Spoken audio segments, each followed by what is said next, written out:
I want to start off by giving all praises to Yahweh, Ba'ashem, Yahawashi, Ba'ashem, Rakakadesh. I double honors to the apostles and the elders who taught me this truth. Alright, and this is a video I want to get into. We'll call it a knife hour. This is a breakdown I got from Bashir Ban Yahweh. You know, I got the Cursed Be Canaan breakdown from him. And this is another one of his. You know, this is also how you know the spirit, brings out things when it wanted to come out. All right. So, and the spirit is still revealing all the time. All right. Now, this is Mark, the 15th chapter. All right. And I'm going to start somewhere around verse 21. All right. All right. Yeah. What's it, 21? Okay.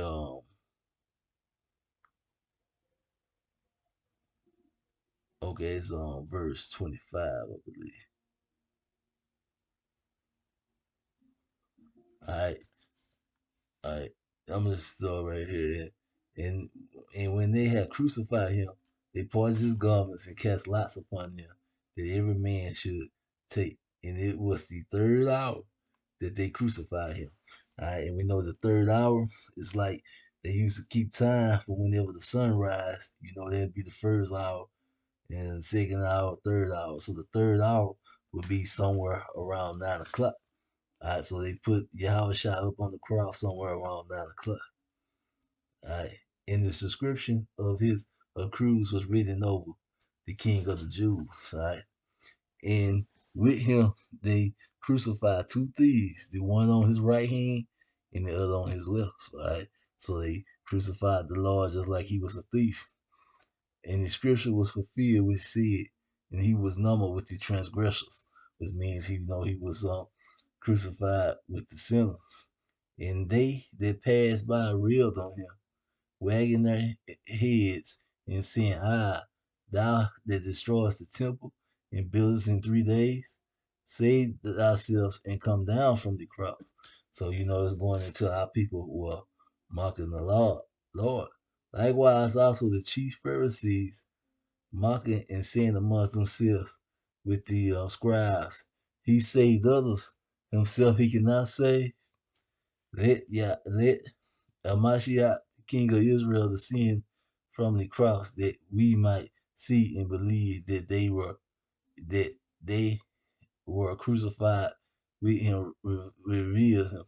All right, so they was just steady making fun of the cross, and this is Yahushua on the cross, and this is going into Judah making fun of him. All right, and when the 6 hour was come, there was darkness over the whole land until the ninth hour. And the 6 hour is like pretty much what we'll say like noon or whatever around that hour when the sun right. So it was darkness upon the whole land. And then at the ninth hour, Yahweh cried with a loud voice saying, "Alright, so Elam Lama some, which we know it was pretty much dead because we were speaking Paleo Hebrew, which is being interpreted, my God, why hast thou forsaken me?" All right, so in the ninth hour, Yahweh said it,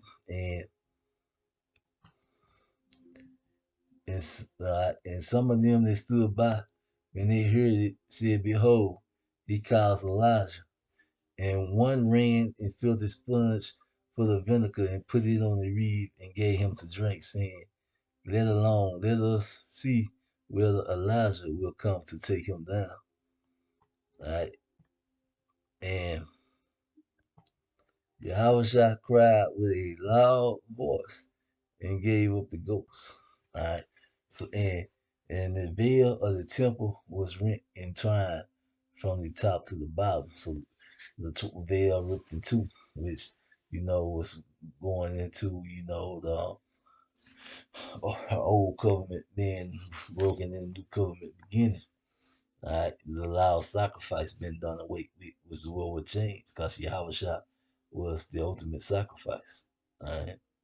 And you see up here it said this happened in ninth hour. So Yahawashi was on the cross from the third hour to the ninth hour, which will be he was up there for 6 hours. All right, now we're gonna go over to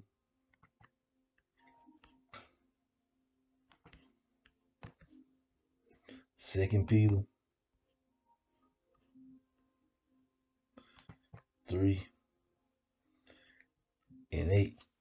But beloved, be not ignorant of one thing, that one day is with the Lord as 1,000 years, and 1,000 years is one day. All right, so one of our days is 1,000 years to the Lord. All right, now if you go into Yahawashi being on the cross 6 hours, that will come out to 1/4 a day. All right, because 6 times 4 is 24. It'd be a whole day. Now, 1/4 of 1,000 is 250 years. All right, so that is how they go. All right, now keep in mind. Now this is go over and get the account in Matthew. So we just did Mark. All right, Matthew and the 27th chapter. And I believe it's somewhere around the 24th verse. All right, and when Pilate saw that he could not prevail nothing, but rather a tumult was made, and he took water and washed his hands before the multitude, saying, I am innocent of the blood of this just person. See ye to it. So he washed his hands of the blood, and we know the blood is what's going to forgive your sins and give you righteousness. So this shows that even when Edomites try to do right, they end up doing wrong. Right? Because you needed to be covered by Yahawashi blood, not have it washed away. Right? You say, I am innocent of the blood of this just person. Then answered all the people and said, his blood be on us and on our children. All right, so this is what our people answered and said, his blood be on us and our children. All right, and so this is what um our people chose, and this is why the punishment for our people was what it was. All right, now you go into, we went into slavery around 1619, and the hardcore part ended around 18. What was it? Trying to get it. Was it 1863, 64, something like that? But when you look into it, it was roughly um, 250 years. All right, so Judah had to do pretty much 6 hours, mm, um, 6 hours for giving the Lord 6 hours on the cross. That is why we suffered 250 years of the most brutal, hardcore slavery known to mankind.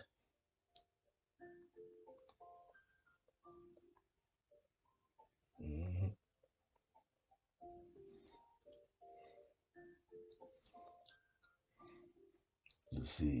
But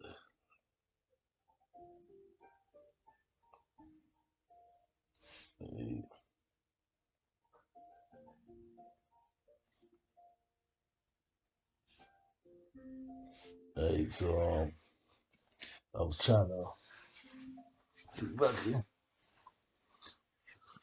pull up how long was slavery to get to the exact date. Should have had it pulled up before I started this video, but I'm bad on it.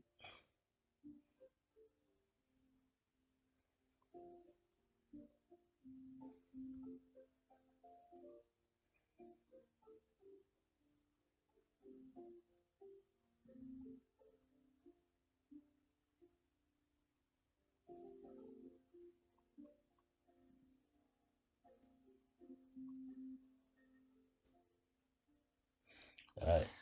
to see what it said about how long was slavery in the U.S.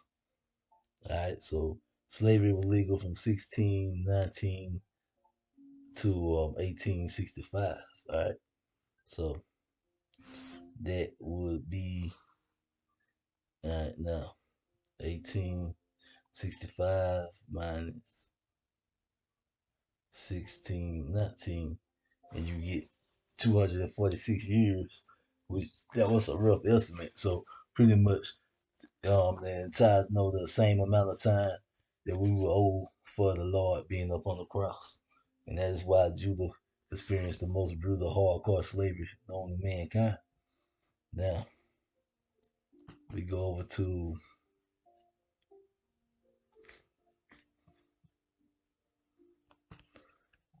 Galatians,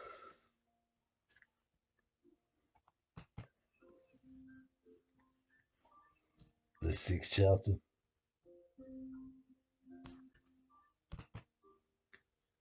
All right, and verse 7 and 8.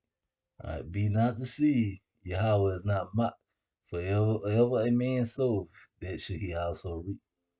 All right, so whatever you do, you're gonna get it.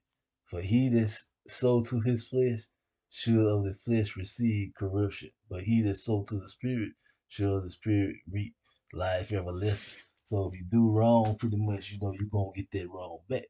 And just to get one out the Old Testament, I'm just gonna grab Numbers, the 14th chapter, and I believe it's the 16th verse,